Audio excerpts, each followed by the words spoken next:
Suis-je en tort à propos de ma réaction face à la relation ouverte de mes parents et d'avoir arrêté de payer le loyer?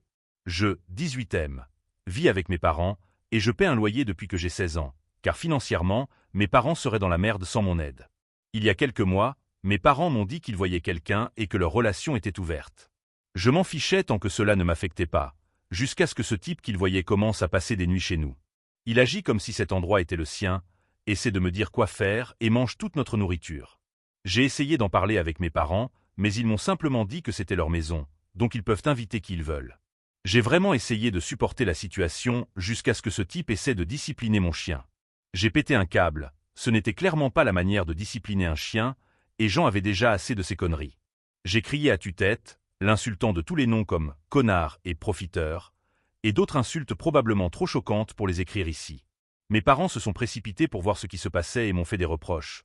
Mais à la place, c'est moi qui les ai engueulés, leur disant qu'ils étaient de mauvais parents, qu'ils pouvaient se fourrer leur maison où je pense, et que je ne paierais plus de loyer pour vivre dans une maison où je n'ai rien à dire. Ce connard peut désormais payer mon loyer. Depuis, je vis chez mon copain. Mes parents m'ont récemment envoyé un message pour me demander mon loyer. Je leur ai dit d'aller se faire foutre et leur ai rappelé ce que je leur avais dit. Je pense que je n'ai pas tort d'arrêter de payer le loyer, mais je suis allé trop loin avec mes paroles. Suis-je en tort? Mise à jour 1. Cela fait plus d'une semaine depuis ma publication, merci pour vos jugements et conseils. J'ai bloqué mes parents sur tout et je n'ai plus de contact avec eux. Après juste une semaine, je me sens déjà comme une nouvelle personne sans eux dans ma vie. Mon copain a été mon rock à travers tout ça. J'étais un véritable torrent de larmes et de colère les premiers jours, et c'est lui qui m'a aidé à surmonter cela.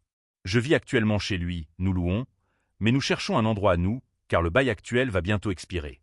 Je suis allé chez mon médecin généraliste et j'ai mis en place un plan de santé mentale, donc je devrais bientôt voir un thérapeute gratuitement. Ce n'est pas une grande mise à jour, mais je vais beaucoup mieux en si peu de temps simplement en les ayant coupés de ma vie, et j'ai hâte de voir ce que l'avenir me réserve.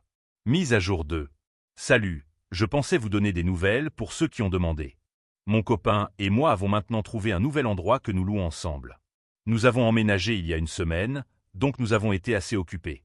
C'est agréable de partager une maison en tant qu'égaux avec l'homme que j'aime. Mon chien s'est bien adapté et semble même aller mieux dans ce nouvel environnement. Il adore particulièrement vivre avec mon copain. Quant à mes parents, je n'ai eu aucune nouvelle d'eux depuis que j'ai bloqué leur numéro, et ils ne savent pas où je vis. Mais j'ai appris par des membres de ma famille que leur copain est parti un soir, emportant avec lui pas mal de leurs objets de valeur et de l'argent. Qui aurait pu voir ça venir? En ce qui me concerne, je vois un thérapeute. Ça se passe bien. On m'a prescrit des antidépresseurs, car on m'a diagnostiqué une dépression, entre autres choses, ainsi qu'un trouble de stress post-traumatique, TSPT, comorbide.